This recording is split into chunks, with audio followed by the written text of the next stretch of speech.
Hello, everybody, and welcome back to another Talk Sox video. As we are now closer than ever to the playoffs, Brandon and I wanted to talk about something a little bit different when it comes to the playoff scene. We're going to pull the lens back a little bit. We talked in a previous video how we're so happy that the Red Sox are going to the playoffs. However, there is some bumps in the road along the way, and they're in the shape of a few teams that are probably going to cause us a little bit trouble as we go to the playoffs and hopefully can survive the playoffs. But Brandon, I'm going to toss it over to you immediately because there are some hurdles that we have to jump over. At the time of this recording, the Red Sox are their magic number is one. It looks very, very likely that they're going to clinch a playoff spot today or at some point over the weekend. And by all accounts, it looks like they're probably going to be the number five seed in the American League. So what that means is they're going to play the number four seed in the American League, and they're going to travel on the road in a best of three wild card round to face them. And at this current juncture. What that means is they're probably going to have to go on the road against a division rival because it's either going to be the Blue Jays, who the Red Sox have been beating up on this week, or it's going to be the Yankees, who have sort of been the four seed for a long while at this point. So, again, I'd say that, the Red Sox have had more success against the Yankees this year. Again, they're having a lot of really good current success against the Blue Jays. And there's plenty of evidence to suggest they can beat either team. It's just, again, the fact that, this is a young team, this is a mostly inexperienced playoff team that's going to have to go on the road against, again, a division rival for what is a very small margin of error. You have Garrett Crochet pitching game one. If he loses that game, all of a sudden your back's against the wall. You're in two straight elimination games without your best starting pitcher on the mound. Again, this is just sort of the thing that, the Red Sox are going to have to deal with having, assuming they grab the five seed. So, I'd say that we'll talk more in depth about each of these teams, but I will say that on the surface, I do think the Blue Jays are a better matchup. I think their pitching staff is a little less imposing. I think that their offense, while they have some really good players, George Springer's been great, Vladimir Guerrero Jr. has been as good as usual.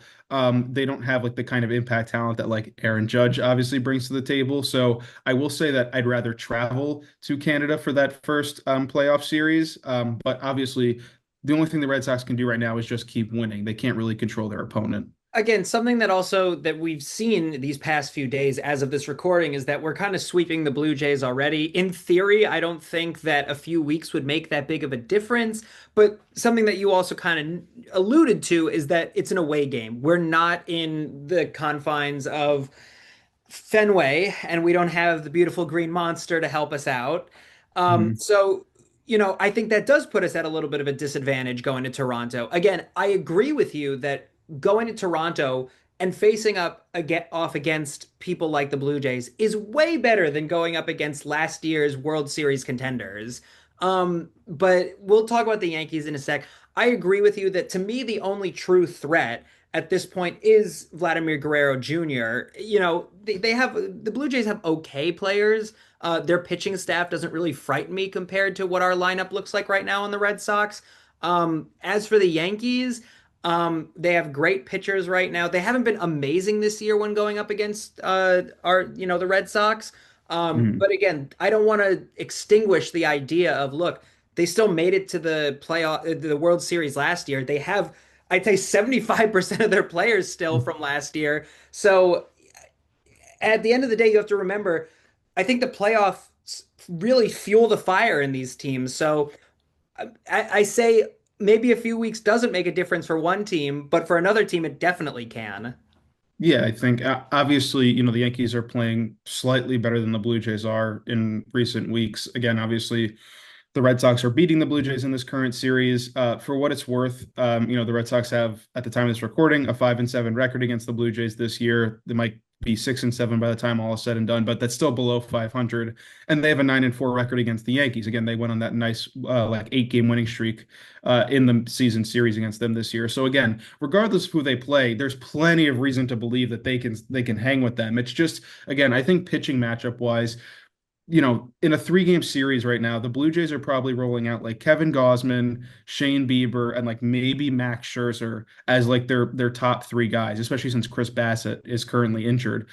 That's okay. Like that, Gausman's a good pitcher. I mean, that's a lot of talent in those arms. That's multiple Cy Youngs between all of them. It's just, that is not the same caliber of pitching that the Yankees have, which would probably be like Max Fried, Carlos Rodon, and Luis Heel. I mean, it's a different caliber of pitching. And again, in such a short series where just first team to two wins the series, the quality of the starting pitching matters a lot. I mean, it really does. Even if the Blue Jays have maybe more like impactful bats that, obviously they don't have Aaron Judge, but they have a few more guys that can actually impact the game. I do think it matches up more favorably for the Red Sox, especially because they wouldn't have to travel to New York. Yeah. But either way, again, it's in the moment, it's very frustrating because it's like, man, like the Red Sox are making the playoffs for the first time in 4 years.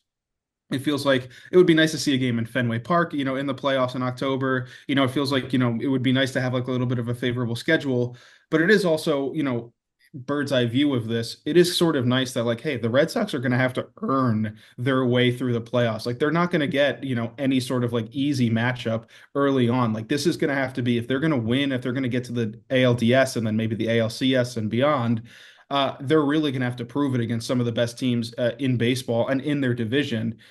So, I'd say, it'll make a loss sting a little bit less, but it'll make a win, mean a whole lot more if it comes to fruition. Oh yeah, at the end of the day, these playoffs in the first few weeks are survival of the fittest. And if we get weeded out, it just shows that it's not our year. Again, I don't want to say it like that, but it's me being a realist at the end of the day, and I think that's where we need to look right now. Our season hasn't been like incredible. We had a great first few weeks.